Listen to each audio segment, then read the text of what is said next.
Vasudevaya. Om Namo Bhagavate Vasudevaya. Om Namo Bhagavate Vasudevaya. Om Ajnanatimirandhasya Jnananjana Shalakaya Chakshuranmilitam Yena Tasmai Shri Gurave Namaha. Nama Om Vishnupadaya Krishna Presthaya Bhutale Srimate Bhaktivedanta Swamin Iti Namani. Namaste Saraswati Devi Gauravani Pracharani Nirvishesha Sunyavadi Paschatya Desatarini. Jai Shri Krishna Chaitanya Prabhu Nityananda Shri Advaita Gadadhara Shri Vasadi Gaura Bhakta Vrinda. Hare Krishna Krishna Krishna Hare Hare, Hare Rama Rama Rama Hare. Hare Krishna. My humble obeisances to all the devotees who are assembling every day to discuss some Krishna Katha, and devotees are requesting me to speak on many exciting devotional topics. Yesterday we spoke about Anartha Nivritti and Artha Pravritti, and before that we spoke about Vritrasura's prayers, and also we spoke about the internal and external reasons for Lord Sri Chaitanya Mahaprabhu's appearance. And I can't recollect what else did we speak. Bhagavad Gita, one shloka about transcendental knowledge.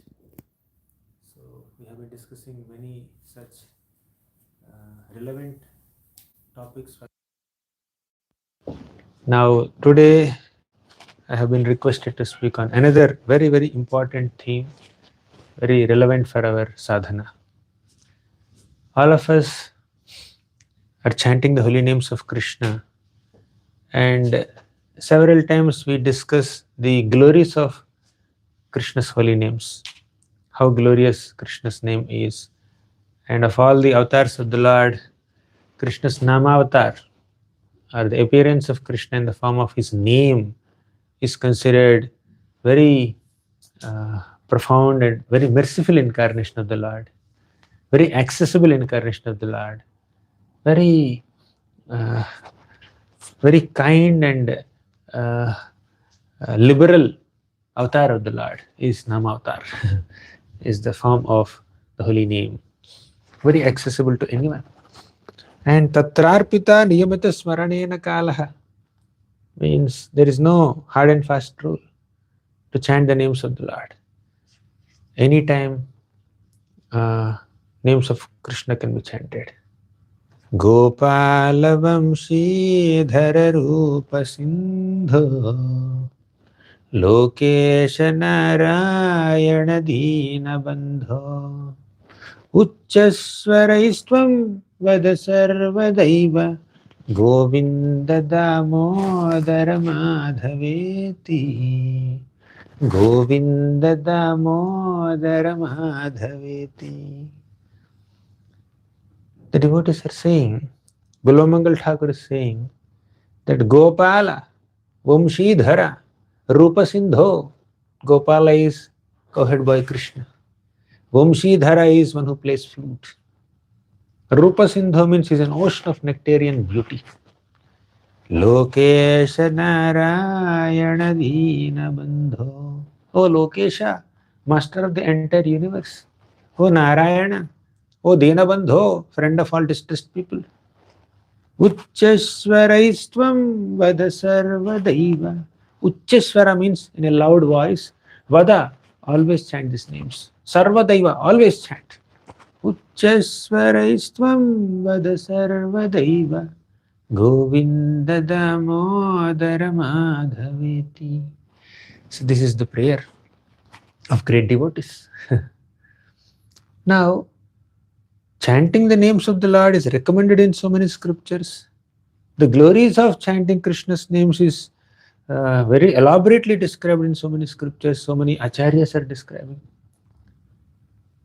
Whether Sri Vaishnava acharyas or Gaudiya Vaishnava acharyas or any acharyas of bona fide Vaishnava sampradaya agree to this glorious method of chanting Krishna's names. Whether they are doing deity worship or going to some dhams, holy places, there is all these devotional activities are involved with chanting the names of Krishna. Chanting of names of Krishna is an integral part of deity worship. You begin deity worship with Achaman, and when you're doing Achaman, you chant the names of the Lord. Keshvaya Namaha, Narayana Namaha. You mark tilak on your body, you chant the names of the Lord. You offer bhoga to the deities, you chant the names of the Lord. You offer something, say vastram, idam vastram. you chant the names of the Lord. There's some name of the Lord, Namaha. This is for you. So chanting of Krishna's names is all pervading in all the 9 processes of bhakti, right? Whether you're offering prayers, doing vandanam, or sravanam, or kirtanam, or smaranam, or padasevanam, the names of the Lord are very much an integral part of all the limbs of bhakti. However, there are some offenses that a sadhaka might commit while chanting the names of the Lord. The holy name is all glorious, all accessible, all merciful, but there are some offenses while chanting the names of the Lord, and we must strive to avoid these offenses. Otherwise, we will not get the ultimate fruit of chanting the names of the Lord. Like, you see, you are nicely lighting fire. Fire is burning so nicely, and you're also pouring some water in the fire. Will the fire burn nicely? Yes, you are putting your attempt to keep the fire glowing so nicely by supplying fuel. You are putting some firewood or adding some ghee. You are doing all that. But along with it, when you are pouring some water in it, the fire which is supposed to glow high, rise high, the flames are supposed to rise high, but they are subdued because of this water. Similarly, the fire of bhakti that glows by our sincere sadhana, especially chanting the names of the Lord, will stop glowing or will glow with very dim light when we are pouring the water of offenses to the holy name. And the scriptures teach us that there are 10 prominent offenses to holy name. 10. Today we are going to discuss. It is 7:10 now. Definitely, it's not possible to elaborately discuss all these 10 offenses. So we'll start with the first one, and we'll go to the second, third, fourth, and as many as possible we'll discuss. But it's important that we avoid offenses while chanting the names of the Lord. When you are pressing the accelerator in the car and simultaneously pressing brake also. You are pressing the accelerator on the bike and simultaneously pressing brake also. How long the gadi will go? Can you move? Can you go to the destination? Similarly, you are chanting. Chanting means pressing accelerator. And you are also offending devotees. You are pressing the accelerator. So the bhakti vehicle doesn't move forward to the lotus feet of Krishna. So press only accelerator. Of course, slow down sometimes.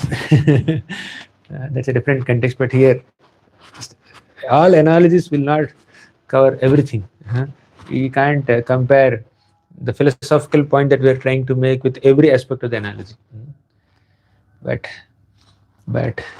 for us to progress nicely towards the lotus feet of Krishna, we must avoid offenses. Bahu janma kare yadi shravana kirtan tabu na paibe Krishna pade premadhan. Bahu janma kare yadi shravana kirtan. You may perform shravanam and kirtanam, hearing and chanting, hearing Krishna's glories, chanting Krishna's names for hundreds and thousands of lifetimes. Bahu janma, not bahu varsha. It's not that several days or several months or several years. Several lifetimes you perform Sravanam and Kirtanam. Still, we will not get Krishna Prema if our chanting is with offenses. What's blocking us in our progress? What is not giving us access to Krishna Prema? Although we are doing Sravanam, Kirtanam and all other films of bhakti, worshipping, distributing books, worshipping the deities, decorating them, dressing them, offering garlands to them. So many things we are doing. But why we are not getting Krishna Prema? Because something is pulling us. You are trying to put 10 steps ahead and somebody is pulling you 20 steps behind. And these 20 steps are whatever.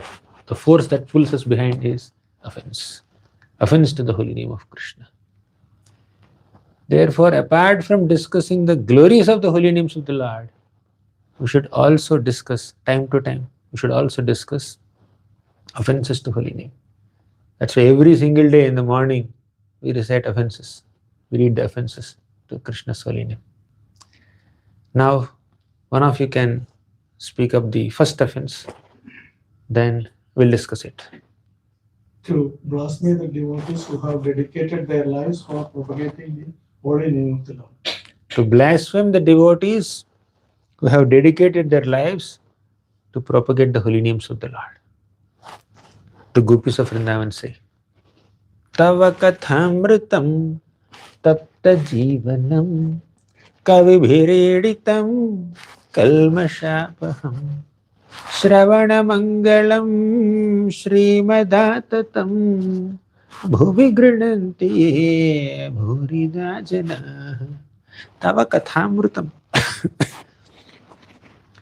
Krishna Katha is like Amrit. Tapta Jivanam, that's a real life for those who are suffering in this world. Kavi Bhireditam, even great Kavis, great poets also are glorifying this Krishna Katha. And Krishna Nam, of course. Kalmashapaham, it can completely destroy the kalmasha, contamination in our hearts, and kalmasha of this Kali Yuga also. Kali Kalmasha Ghanam, holy name. Shravana Mangalam, very auspicious to hear. Srimadatam, it's broadcast everywhere. And who is broadcasting? Devotees are broadcasting. Bhuvi grinanti bhurida jana. They are called Bhurida janaha. The most magnanimous devotees of the Lord broadcast the glories of the Lord. And offense, the first offense to holy name of Krishna is to criticize such devotees who are broadcasting the glories of the Lord.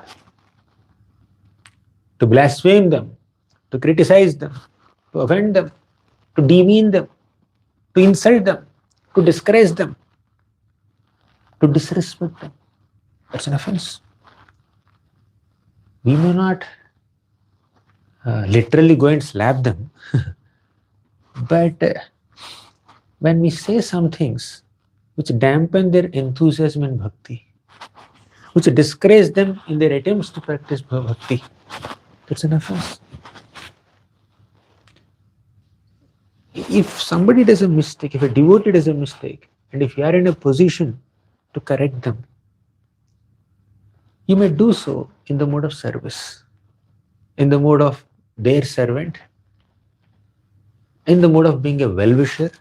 You may give them some good suggestion, you may give them some good advice so that they can come back to their normal consciousness and practice bhakti nicely. But blasphemy, specifically sadhu ninda, is done by an arrogant person to discourage the other person, to demean or insult the other Vaishnava, or it's often done with envy. Right? When a senior devotee is correcting a junior devotee as a well-wishing caregiver, caretaker, that is fine. That doesn't come under blasphemy. It comes under training. It comes under offering helping hand. That's a different context.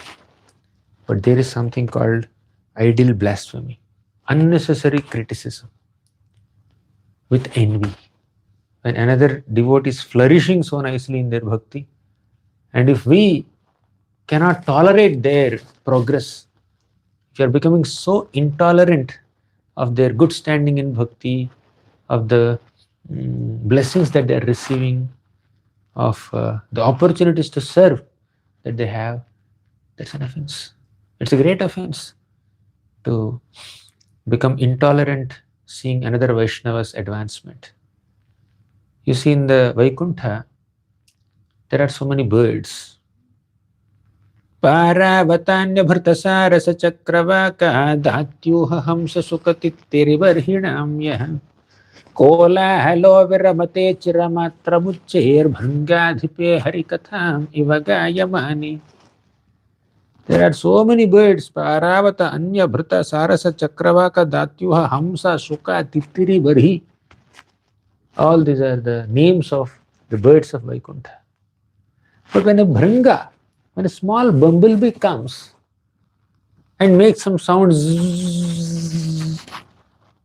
that resembles glorification of Lord Hari, all the other sweet singing, beautiful birds, they take a low profile and they encourage this bumblebee, please go and glorify Lord Hari. They take a back seat. They encourage, they don't discourage. Because discouraging a Vaishnava is an offense. If they're making a mistake, discourage them. If they're taking a wrong step, then discourage them. But we are genuinely wanting to serve the Lord, encourage them. Right? Now, there are so many plants in Vaikuntha. Mandara kunda kurabot palachampakarna punnaga naga bakulam bujapari jata gandherchite tulasika bharanena tasya yasmimstapaha sumanaso bahumanayanti. Mandara, Kunda, Koraba, Utpala, Champaka, Arana, Punnaga, Naga, Bakula, Ambuja, Parijata. These are the names of the flowers of Vaikuntha. They are so beautiful, they are so sweet smelling. But when Tulasi Maharani comes there, they all take a back seat and encourage Tulsi Maharani, please go and serve the Lord.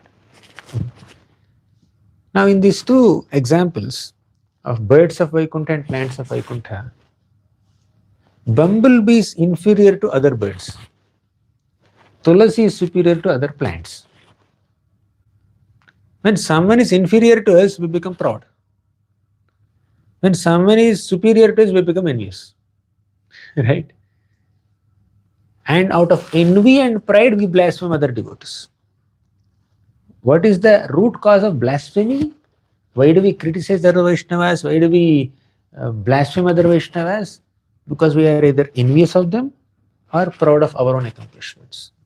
When I think myself greater than someone else, I criticize them out of pride. When I feel others are greater than me, then also I criticize them out of envy. But in Vaikuntha, this pride and envy doesn't exist. They don't exist. In Vaikuntha, all these sweet singing birds are not proud of their ability. They are not looking down upon the bumblebee. They are not having any sense of superiority complex. They are respecting the bumblebee also. Okay, even if your singing is not as good as our singing, still you deserve to sing. You have an eagerness to sing the glories of the Lord. Please go ahead. Go ahead. Bumblebee is not even doing Harikatha. Harikatham iva gayamane. That iva means the sound that the bumblebee is making is resembling Harikatha. Not even direct Harikatha. It's resembling Harikatha. Even for that resemblance, bumblebee gets so much respect, so much encouragement. Bumblebee is not discouraged, not subdued, not sidelined. Okay, please go ahead, enjoy glorification of the Lord.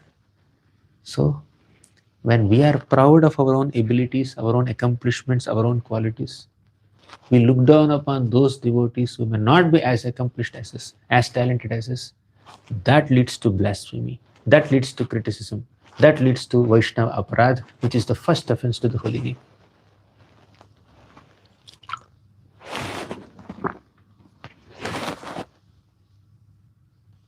Similarly, when other Vaishnavas are superior to us, like Tulsi Maharani is superior to all the other plants,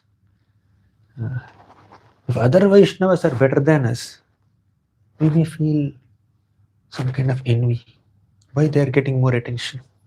Why they are so advanced? Why they are so talented? Why people are praising them? Why not me? There's some kind of insecurity, inferiority complex. There's a subtle sense of competition, comparison. There's some kind of intolerance, seeing their superiority.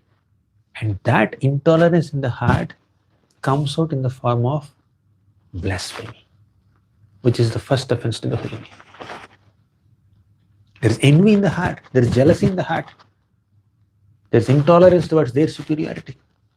But none of the plants of Vaikuntha, although they are also beautiful, whether it is rose or sevanti or whatever it is, they are also very beautiful. But when Tulasi comes in front, Gandher chite tulasika bharanena tasya tulasya priyaya prabhum. Tulasi is very dear to the Lord. Our offering is incomplete when there is no Tulasi. But when there is no rose, offering is not incomplete. Without rose also you can make a garland. But you can, without Tulsi leaf you cannot offer bhoga. Right? So, Tulsi is considered mandatory, but rose or mogra or even lotus or lily, they are not considered mandatory items in the worship. As per availability, you offer. But Tulsi, somehow make it available. Right? But is the rose coming to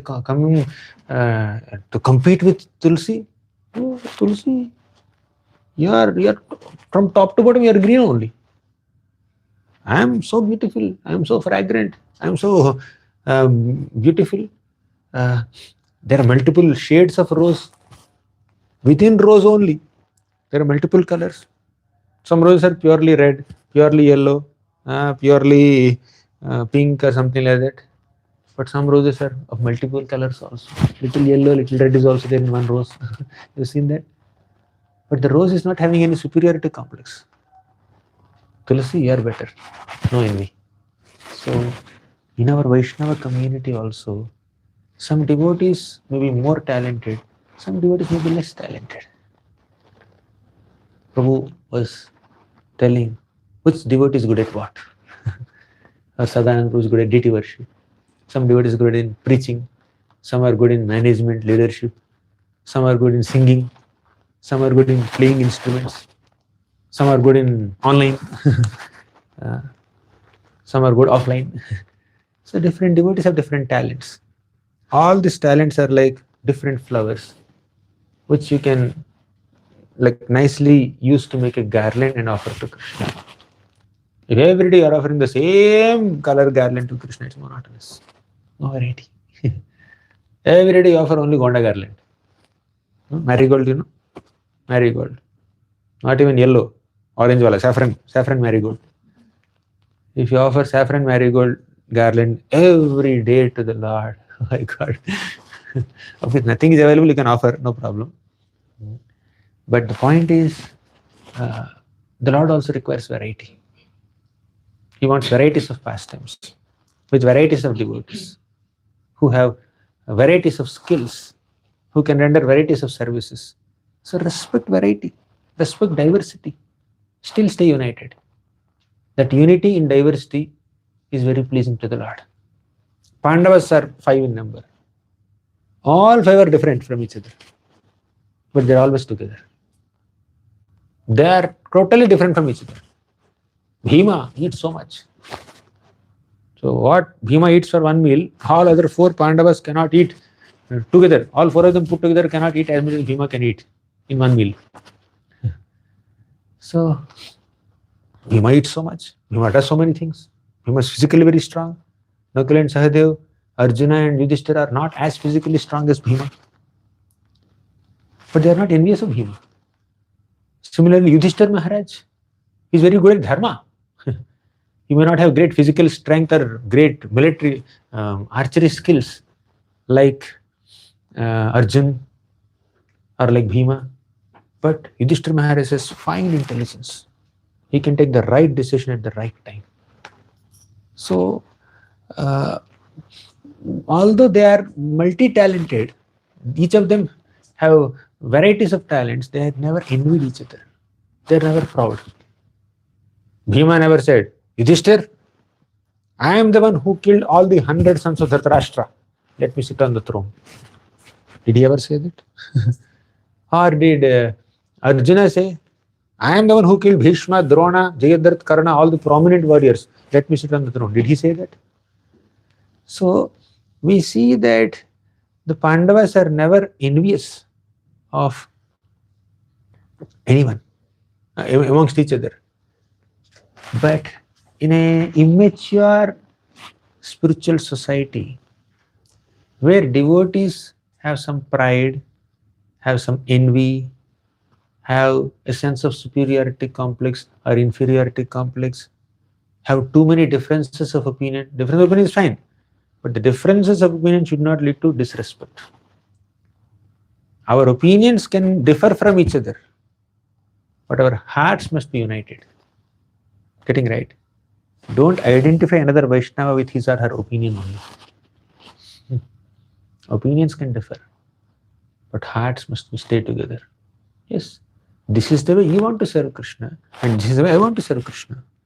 But let us serve Krishna together. You serve in your way, I serve in my way. But if there is a conflict, okay, fine, no problem. Let's not collaborate. If there is a conflict, then you can serve separately. You can take a separate services.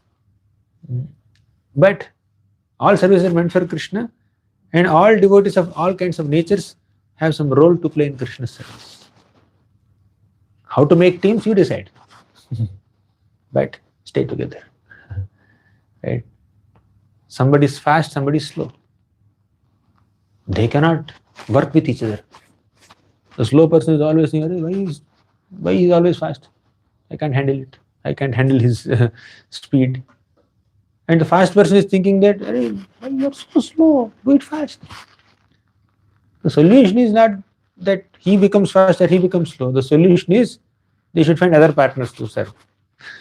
Right? Many times. Or sometimes fast and slow people also can make a good combination also, if they have different rasa. But if all these svabhavas, all these natures are leading to blasphemy, we cannot chant the holy names of the Lord. That's the whole point. Vaishnava Aparadha. Vaishnava Aparadha. We hear from Chaitanya Charitamrita that Vaishnava Aparadha is like Hathi Mata, a mad elephant entering into a garden and destroying everything there. Similarly, when we offend devotees, when we blaspheme devotees out of pride or out of envy, then what happens is we may not respect them. That leads to offense. That leads to Vaishnava Aparadha, which is the first Nama Aparadha. And Rahugana, you know Rahugana, that king who was going in a palanquin, and his soldiers forcefully engaged Jadabharat to carry his palanquin. And Rahugana, out of his kingly pride, he started blaspheming Jadabharat. Go fast. And he passed some sarcastic remarks on Jadabharat. Then Jadabharat was initially silent, but later he started speaking up. When Jadabharat opened his mouth, Rahugana understood he's not an ordinary personality. He's very enlightened soul. Immediately Jadabharat realized his offense, got down from the palanquin, fell at the feet of Jadabharat.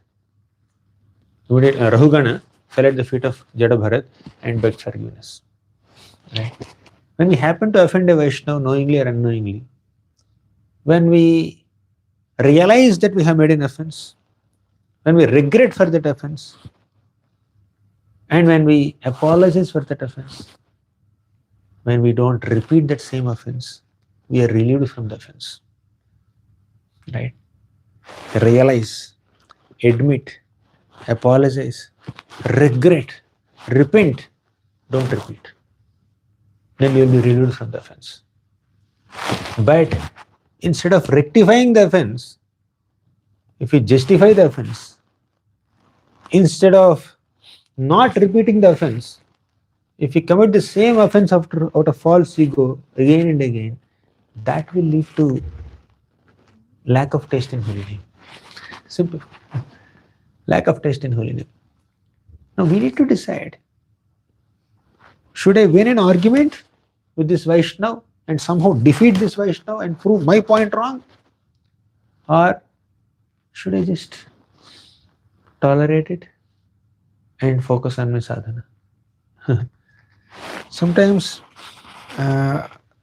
while arguing with each other, we may end up offending each other to establish our point as better than their point. My viewpoint is better than your viewpoint. There's an attachment. This is how it should happen. There's an attachment to our opinion. That may lead to offense. In the name of giving a feedback and correction to someone who has done something wrong, we may very unpleasantly demean them and insult them. That may lead to offense. Right? So many possibilities of offending Vaishnavas in our spiritual communities. So we should avoid envy, avoid pride, avoid disrespect, be humble, maintain good intentions, maintain respect for devotees, appreciate the devotees. Then that will lead to proper chanting. So if two devotees have conflict, Bhakti Siddhanta Saraswati Thakur used to bring both of them together and say, oh, you have some conflict, friction, we can't get along with each other. Okay, if we can't get along with each other, working separately, serving separately is not a problem. But if we hold grudge, envy, negativity towards each other, that's a problem. That's an offense. And consciously or unconsciously, if you are desiring harm for another Vaishnava, that's a great offense. If you can't work with them because their swabhava and your swabhava, their pravritti and your pravritti, they don't match, that's fine. Right? Let them do their service, they're expert in that, you're expert in another thing, you do your service, that's fine. But holding negativity, grudge, hatred, desiring harm for them, blaspheming them, criticizing them, discouraging them, demeaning them, all this will lead to offense and we will lose taste in chanting the names of the Lord. As simple as that. Losing taste in the holy names of the Lord. Very, very tricky. So Bhakti Siddhanta Saraswati Thakur used to say, fine, you both have conflict. Can you please tell me one good quality in this devotee? One good quality. Yeah, one. Tell me at least one. I don't see any good in him. He's very bad. He's very fallen. No, there must be one good quality. Please tell. Try. Keep searching. I'll give you some time. He'll think a little bit and say, he's a vegetarian. At least he's a vegetarian devotee. So, very good. You found one good quality. Amazing. Now, can you find a good quality in this devotee? Please tell one good quality.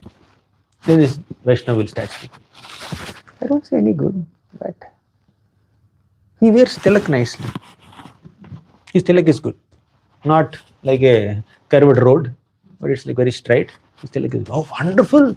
He's decorating his body with Vaishnava tilak very nicely. Now coming back to the other Vaishnava. Can you please say one more good quality, second good quality in this devotee? You started seeing some good in him. You said that he's a vegetarian. Can you say something more? Then he would say, fine, he is he's good at kirtan. That tune he sings well. Other tunes he will mess up, but that tune he sings well. That melody. I like that kirtan. Fine. Now you. Looks like he has good understanding of Bhagavad Gita. He is not applying Bhagavad Gita, but he has some good understanding, it seems. Theoretical understanding, at least he said. Don't speak the bad thing, just speak only the good thing. Looks like he understands Bhagavad Gita well. Okay, great. Now your turn. Can you say something more? So like that, we need to encourage two devotees who are having some conflict with each other to see good in each other. First, we should apply it on ourselves.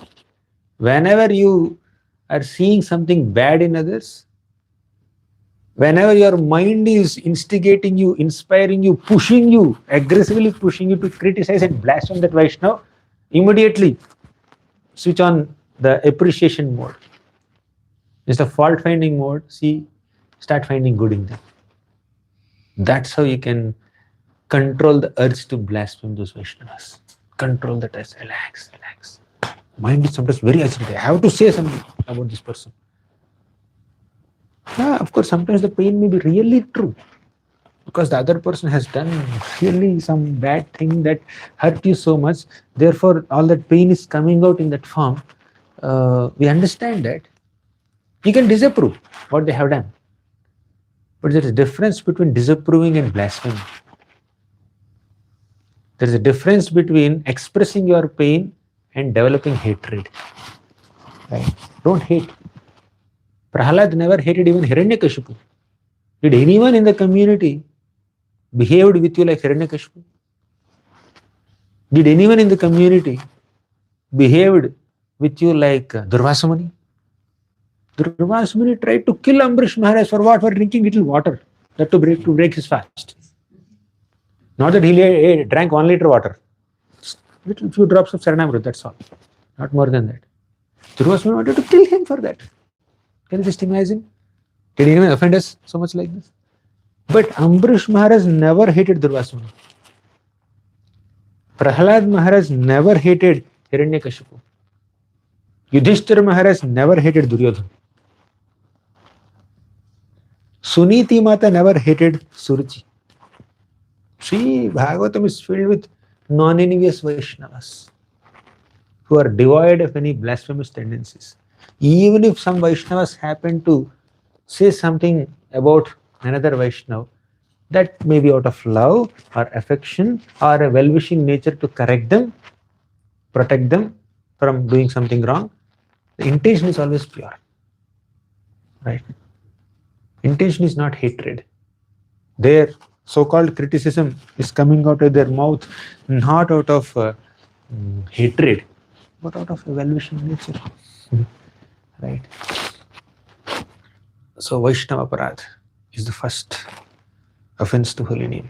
When we criticize Vaishnavas, when we blaspheme Vaishnavas, when we find fault with them, when we hate them, when we desire harm for them, when we discourage them, demean them, politically maneuver the situations to subdue them, to not give them the glory that they deserve. That's an offense. Right? That's an offense. That's really an offense. So we should avoid offending Vaishnavas. Easier said than done. But you see what happened to Daksha. Daksha offended the supreme Vaishnava Lord Shiva. What has happened to him? He got a goat head. And because of this offense done by Daksha in this lifetime, even in the next lifetime he offended Narada Muni. When we have a tendency to offend one Vaishnava, naturally, consequentially, gradually, eventually, we'll offend other Vaishnavas also. Right? I offended him, but I don't offend the other people. No? He deserves to be offended by me. Not that way. Because that's a tendency. That's a disease. That's a proclivity. When there is a propensity to offend one devotee or criticize one devotee, that propensity may extend to others also. Therefore, we need to consciously curtail that propensity, control that propensity by seeing good in them. And if there is really too much of incompatibility, stay away.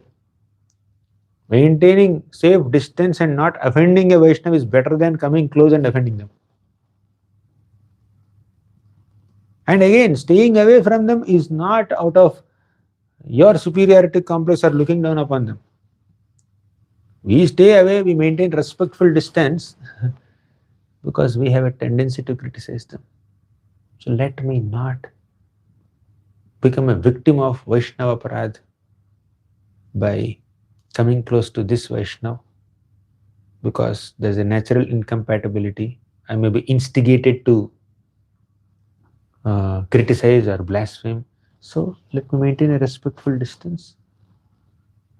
Let him do that service peacefully. Let me do my service peacefully, so that we don't fight with each other. Right?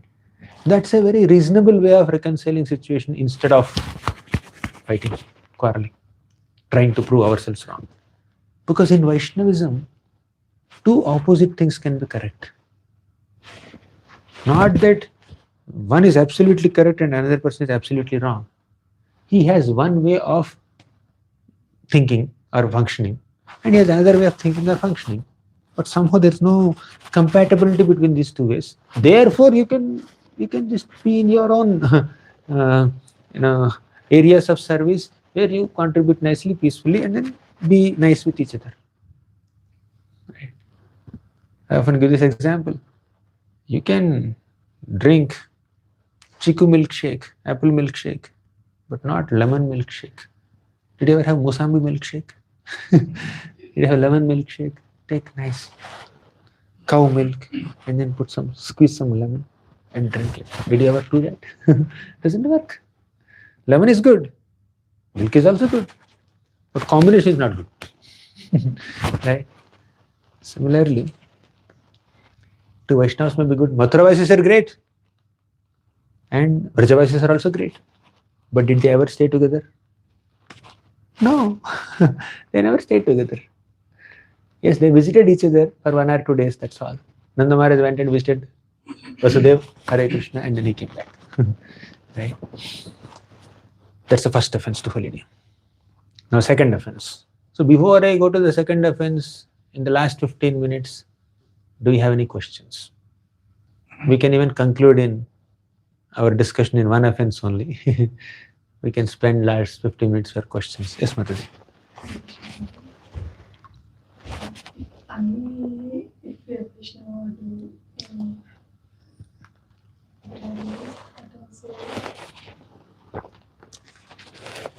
Knowingly or unknowingly, if you touch fire, our hand will be burnt.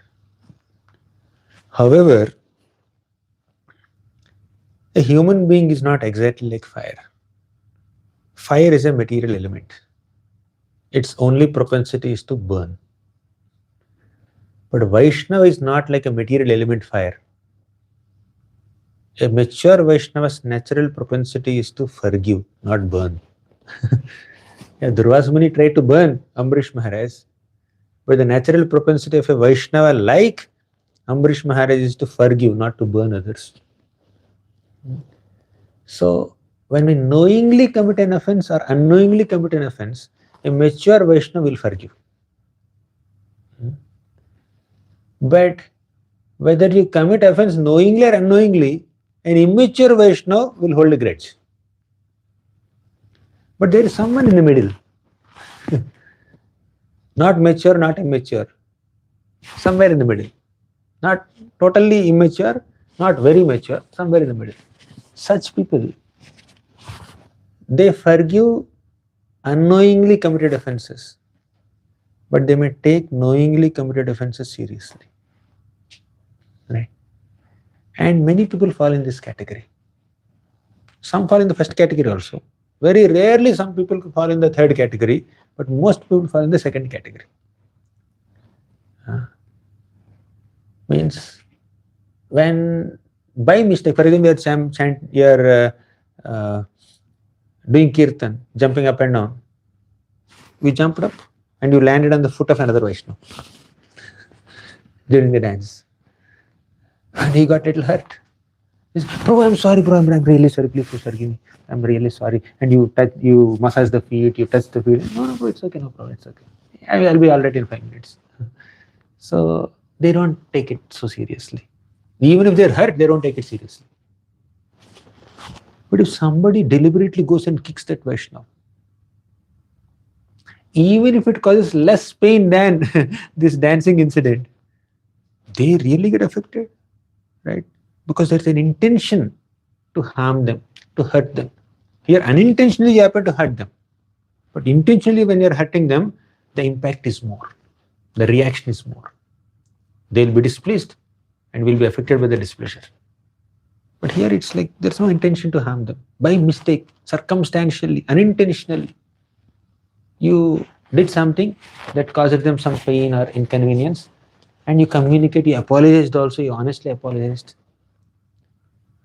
then will not be penalized for it. Still, if they're hurt, you can just clarify, I didn't mean to do what I did. Please, I'm sorry. Still, they may look. I mean, you can say sorry once again. You can say sorry 10 times. After some time, they'll mellow down. Generally speaking, if they're mature. But knowingly committed offenses, deliberately, purposely committed offenses, they hurt us. We'll have to face reactions. Okay, any other questions? So, actually, we directly we are seeing this devotees offending our So, means Bible means what is the of that time means for us? Means, If you happen to see one Vaishnava offending another Vaishnava, what should we do? That's the question. Yeah. If you have a relationship with them, if you know them well, you can suggest. If you are sure that this devotee is really offending the other devotee, you can go and suggest in private, not in public. Oh, I think you said something to that devotee, he's really hurt. I think you should not have said it, Prabhu. At least, okay, what you have said, you cannot take back, but at least go and say sorry, pacify him, console him. You can definitely give a suggestion if you have that relationship. But if you don't have that intimacy or relation with them to give a feedback, then you can inform another devotee who has some relation. This informing another devotee must be done confidentially and not like a gossip. It must be done with a pure intention that, okay, I don't have influence, I don't have much say in this context, but I'm really concerned the way he behaved with other devotee. You can just inform this to their mentor or their counselor or their well-wisher, their superior, or at least their friend from whom they can accept a feedback easily. Just update them. And the person who is getting offended or the person who is like being affected, you can go and console them, encourage them. Try to help them not to develop negativity towards the person who said whatever they said. That much you can do, depending on the context, depending on your own connection with them. Any other question? Regarding the body shaming. Body shaming, since Okay. pain, particularly devotee always whenever we are meeting, somebody telling about my physical structure. So every time I was smiling good, but recently I felt I will next that particular devotee is telling I was planning to ask, because we are learning that we are not the body, we are the soul. So why you are mentioned like that, I was planning, but every time I'm thinking that that particular devotee is having a lot of good qualities, but it is not in me. So especially like so many things. If it is a small Nowadays. inconvenience or some little passing remark, we can tolerate and ignore. But if it is repetitive, Repeated in so many years. yeah, then you must inform. If you can't inform, we can inform someone else to inform. Nothing wrong in communicating that, at least. One thing is, you may feel little uncomfortable because of their repeated comments. It's not good for them also. Yeah. It's not good for them also to look at people like that. So, nothing wrong in telling them. But tell them in a very nice way, polite way. See, one thing is, we may tolerate, you may have the ability to tolerate for a few more years also, but as a service, if you update them, if you tell them, It's not good for you. Not that I'm hurt. I can tolerate, but I'm concerned that you may do the same thing with 10 other people also. So which is not good. You please restrain yourself from this behavior. You can say it politely, gently, diligently, intelligently, you can say, but there's nothing wrong in communicating. And in fact, it's required to communicate. Once in a while, if they say, that's a different thing. They may think that I'm very intimate, therefore I can say. I'm very close to them. Many times, people feel that intimacy equal to disrespect. But one who thinks like that, thinks that intimacy equal to disrespect, that is equal to stupidity. Right? Intimacy need not lead to disrespect. However intimate one may be to another Vaishnava, there are certain boundaries. These boundaries are not between you and them. There is a boundary which is set by the scripture, which is set by the standard sadhu etiquette, Vaishnava etiquette. So, yeah, there are some light-hearted conversations, some jokes are allowed within Vaishnava circles, no problem. There is some humor also. Even in Krishna Lila there is humor. But that humor should not become frivolity. That intimacy should not take the form of disrespect. Intimacy means there is a freedom of expression. You are openly you are able to express what you want to express. But that does not mean openly body shame somebody or criticize somebody. That's a different thing. So intimacy is not equal to disrespect. Freedom of expression is not equal to blasphemy. So we need to inform them. Nothing wrong in it. For their own good, we need to inform them. Any other question? There's a question in the chat box, Prabhu. Suppose someone unknowingly commits an offense and the Yatra leader chastises that person. How should that devotee respond in such a situation? The person who is chastised? Yeah. Accept it as purification. Whether it is unknowingly committed offense or knowingly committed offense, some mistake has happened because of us. So let us be humble enough to accept it. However, if the kind of chastisement or feedback or correction or punishment that we receive for an unknowingly committed small mistake is too severe, right? If the reaction or the feedback or the correction that you got is very severe, making you very uncomfortable, and the mistake is unknowingly committed and very insignificant, then you need to express your pain. Take an appointment. You can express your pain. I didn't mean to do it, but why am I being treated like this so heavily? You can express your innocence. But that must be done in a very exceptional case. If the treatment is really bad, if you're really being mistreated for an unknowingly committed mistake, then you may just express and negotiate and then see that there may be some more a better solution, something like that. But generally speaking, Vaishnavas, when they commit a mistake knowingly or unknowingly, when some reaction comes, whether it is mild or wild, they're ready to accept. For example, Chitraketu Maharaj definitely passed a unpleasant remark on Shiva. But Parvati cursed him to become a demon. What is the level of offense? What is the level of reaction? Parikshit Maharaj, out of frustration, out of fatigue, out of hunger or thirst or whatever, he kept a dead snake, not like a live snake, a dead snake around Shambhu Rishi's neck. But he was cursed to die in 7 days. Right? Small mistake, big reaction. And Ambarish Maharaj, no mistake. Ambarish Maharaj just drank little water. It's not even small mistake. It's not a mistake at all. Still, he is He is heavily mistreated by Durvasa Muni.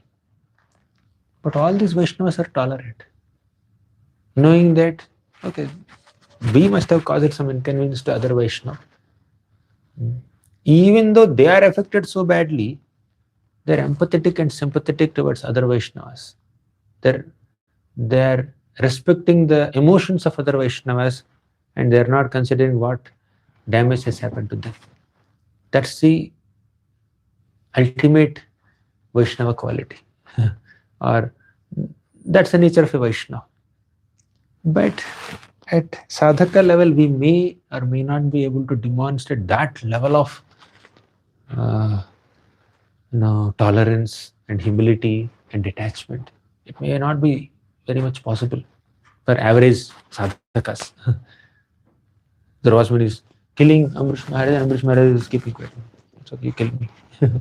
Which may not be able to do that. You may get hurt even somebody gives a little heavy feedback and then just changes his eyebrows also. How can you do that like that? What mistake have I done? You have done this mistake. That's very small. You are not supposed to be so angry with me. That's a typical Kali Yuga style. So, but one thing I can assure, how exactly do you respond when your leader or superior is giving a heavy feedback to you for a small mistake, unknowingly committed mistake? How exactly do you respond? It is subjective. It is subjective. Although you have unknowingly committed a mistake, what is the extent of the damage of that unknowing mistake? There is a Goshala, and there is a big, like 1 ton dry grass brought for all these 100 cows in the Goshala for the next 1 month of their food. Unknowingly, somebody kept a matchstick there. Unknowingly. He didn't mean to burn the grass. Unknowingly, he did it. Entire grass was burned to ashes. 1 month, 100 cows have to starve. They don't have money to order one more lot. Should he be chastised or not? If you are in their position, will you chastise or not? Right? It's unknowingly only. He didn't want to burn the grass. And they acknowledge that, yes, it's unknowingly committed mistake, but still you should have been careful. How can you go there with matchstick? And why can't you realize? The whole thing is burned. Still you are in your own world, watching the YouTube videos, watching Instagram reels. It's burning and we are just doing like this. So that must be, there should be some heavy chastisement, right? It's natural. They are also human beings, right? After all. They're talking about sadhakas. So sometimes, although you have not deliberately committed a mistake, the result of that mistake could be very heavy, and because of that you may receive some heavy correction. Okay. But let me come to what I wanted to say for sure. One thing I'm very sure. How do you respond to the situation when a superior is chastising you very heavily for an unknowingly committed mistake? That's subjective. That depends on your temperament. That depends on their temperament. That depends on the circumstances, time, place, the amount of damage that has happened. That is subjective.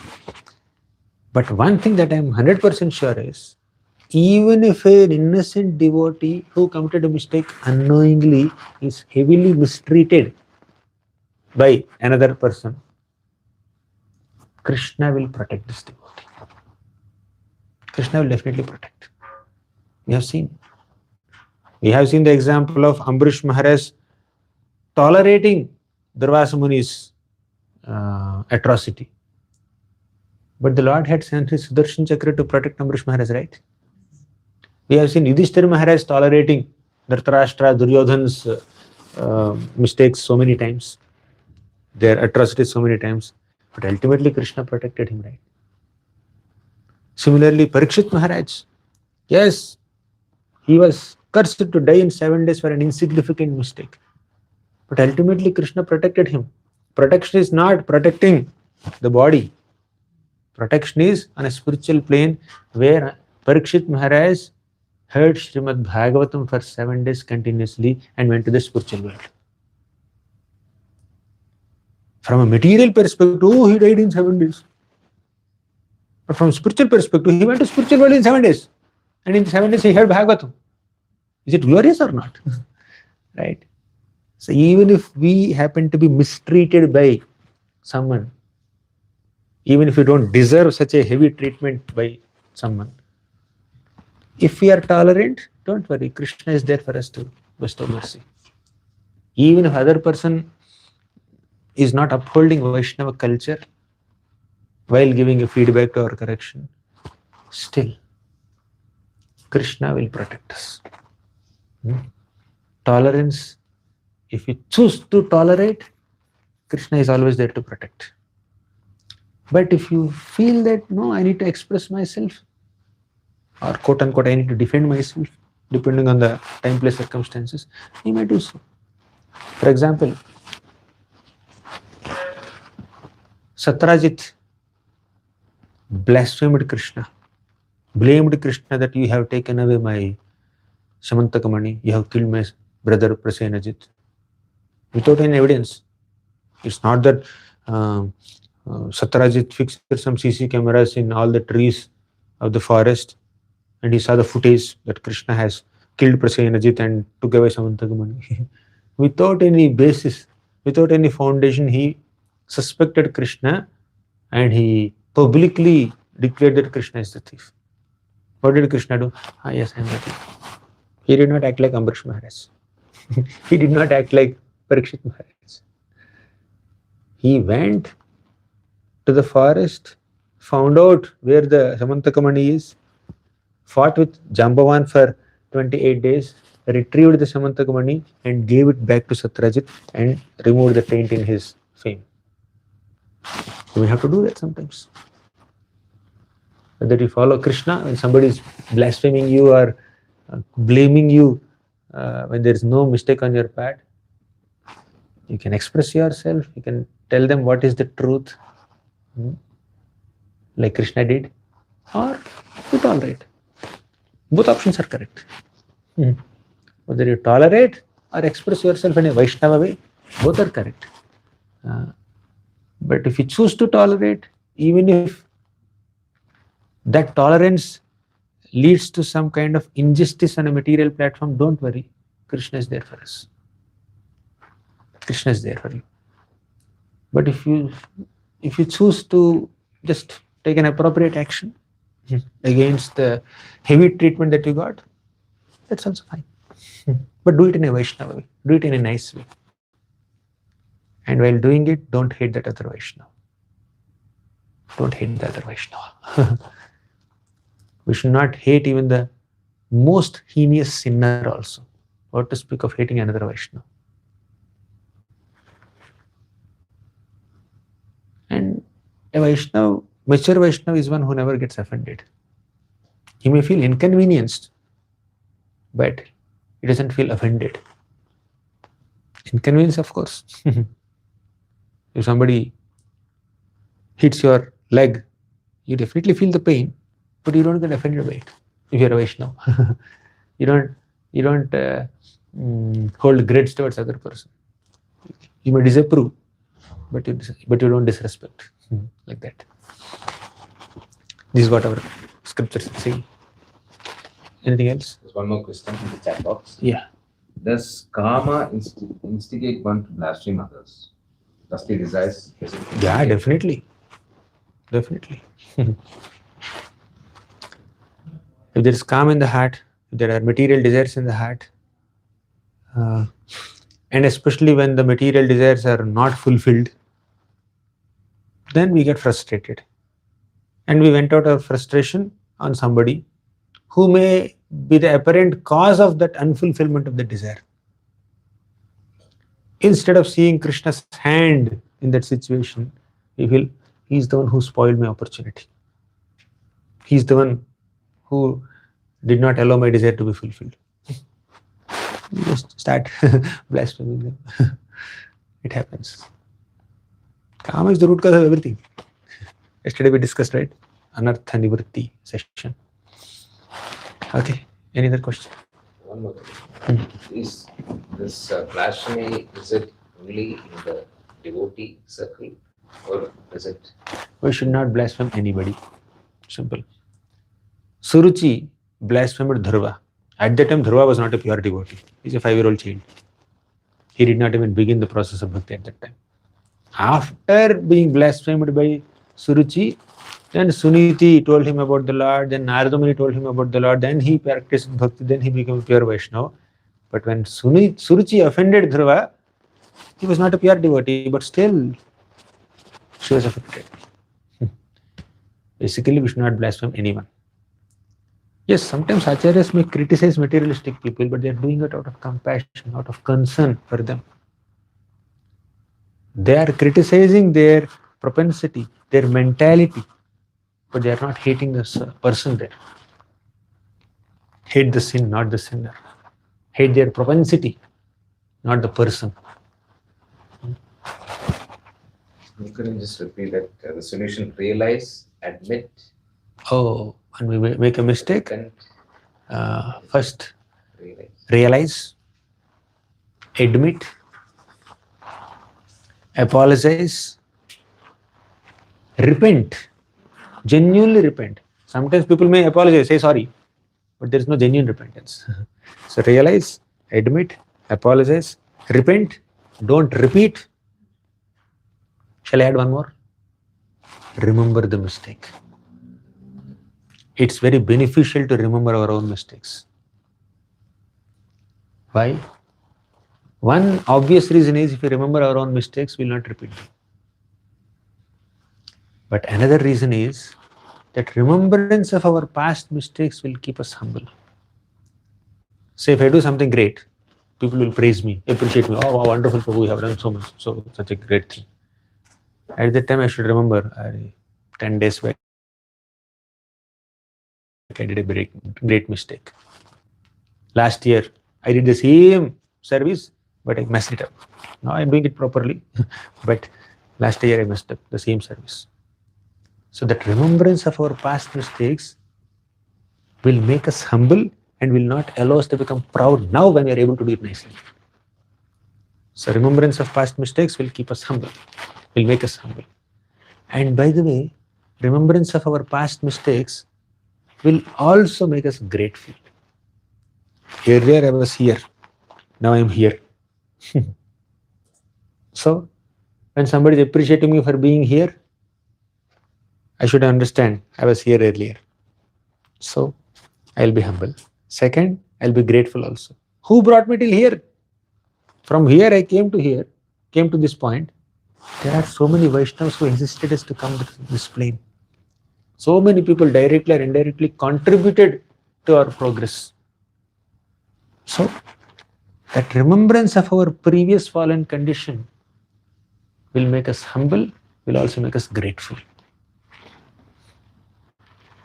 So that gratitude and humility are integral parts of the character of a Vaishnava. That will protect us from pride and all kinds of negative tendencies. There's one more One question. more? Oh. Non-devotees, if they blaspheme us, what should we do? If we don't retaliate, they will keep repeating the same thing. So Yeah, you have to protect yourself. I think 1 or 2 days back only I spoke. You asked this question, right? In the name of tolerance, we should not allow ourselves to get exploited by others. Don't allow yourself to be troubled by others unnecessarily. When they're behaving in a unethical way, inappropriate way, you have a right to protect yourself. You have a responsibility to protect yourself. At least amongst Vaishnavas, okay, fine. Even if you don't defend yourself, you kind of tolerate, seeing that, oh, he's a chanting, he's a devotee who's chanting, etc., etc. Fine. Krishna is there to protect us. But when you're dealing with a typical outside mainstream materialistic person, there you don't need to exhibit so much of tolerance. You can exhibit there also. Not that we are being hypocritic and having some double standard. Here I'm humble, here I'm not humble, here I'm tolerant, and here I'm not tolerant. That's not the point. Protecting yourself so that you are available for Krishna's service. Right? So, when a devotee tries to protect one's own body, one's own peace of mind, one's own financial status or health status or whatever it is, that is only to make oneself available for Krishna's service. Krishna has given me this body, I need to protect this body, I need to protect, I need to maintain this body nicely so that I'm available for his service. Krishna has given me this job, I need to protect my job by being responsible there and doing the needful not to get exploited there. If you are too naive in the outside world, okay, let me tell you one simple example. I was in VTA, Vaishnava Training Academy in Chopati. It was 2008, yes, 18 years back. One brahmachari, senior brahmachari told me, get a papaya for this another senior brahmachari. I was going to office at that time.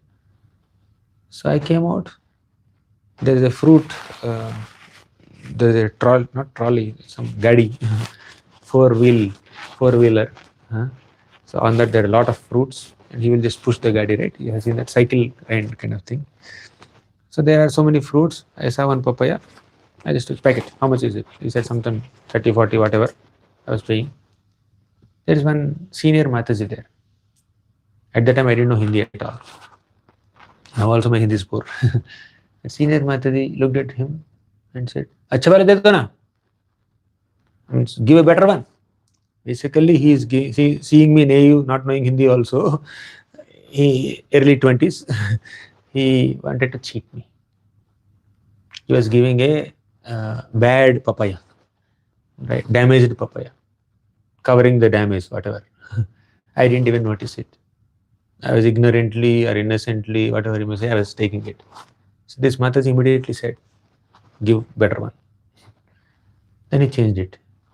Oh, then not just this. Even when you wear saffron also, there are some vendors who may cheat us, right? Outside people may cheat us. They don't have sentiments. Arey sadhu, we should not take more money from him. They'll take more also. We need to protect ourselves. If somebody is cheating you, somebody is mistreating you, we need to protect ourselves. That's not against humility. As we discussed some days back, humility is to uphold dharma. Humility is to uphold dharma. Allowing adharma to continue despite having the ability to counteract adharma is not humility. Protect dharma to the best of your ability. If you don't have the ability, that's a different thing. For example, there are no papayas anywhere in the market. And there is no better papaya in sabji bandi also, sabji market also. That's the only damaged papaya available. And I am desperate to get it because I need to serve another Vaishnava. What to do? Whatever price he quotes, I will take the damaged papaya and then go away. And in that, maybe 30% of the fruit may be damaged, like at least 70% is there, 60% is there to serve the devotee. That's fine. That's a compromise that I make because I'm helpless. There's no other way. But especially when there's other ways of getting a better papaya or going to another person, another vendor, you should do it. Right? That's the whole point. Okay. Thank you very much. In the same scenario that you mentioned, the non-devotees scenario, tolerate, communicate, escalate, terminate, not relocate, but never hate.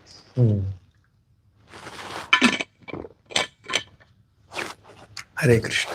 Thank you. Thank you very much. Srila Prabhupada ki jai.